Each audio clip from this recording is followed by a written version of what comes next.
Did you know that you could organically find your next job just by keeping in touch with your professional connections? Today, I'll be sharing 5 tips to help you do just that.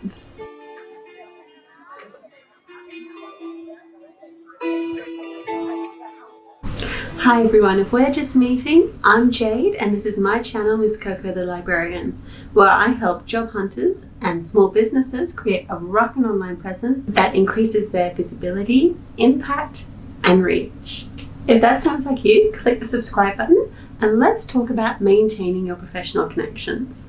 A professional connection is someone you have met within your industry that you have helped or they have helped you at some point during your career. You will most likely find these people amongst your work colleagues or at conferences and events. For instance, I was part of a student and new grad group committee for librarians, and I was training a new person to help me with the committee's Twitter account. Little did I know at the time that we would bond so well, that we have helped each other with library-related things since. People like this are the ones that you want to maintain as part of your professional connections. Now that you know who these professional connections are, I want you to go through your business cards, through your social media, through the readers of your blog, even study your work colleagues and create some lists. 5 people who could help you advance your career, 5 people who have the same interests as you. This lot will be incredibly useful for helping you locate new conferences or professional development events, and 5 people who will challenge you and introduce you to new ideas. Now that you've located some people, here comes the maintaining part. What is your industry like with social media? Or would it be acceptable to reach out to somebody via Twitter, Instagram or Facebook direct messaging? You could say something along the lines of, hey, we met at X, Y, and Z conference earlier this year. I have a couple of free dates coming up, and I was wondering if you wanted to continue that conversation about the importance of social media in libraries, for example. Or if you want to catch up with somebody that you haven't seen in a while, own it, and then go from there. Hey, I'm Jade. I don't know if you remember me, but we met at X, Y, and Z. I was really impressed with your thoughts on decolonizing the museum, and I was wondering if you'd be free for coffee in the next couple of weeks. The point here is that a large majority of the population is already on social media, so use it as a way of maintaining your professional connections.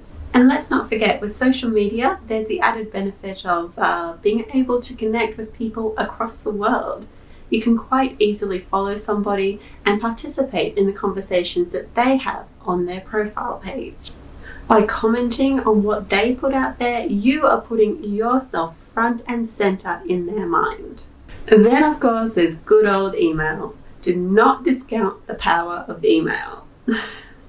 This is a great platform for longer conversations. And then, of course, once somebody agrees to a coffee date with you, it's much easier to send them a calendar invite from your email account.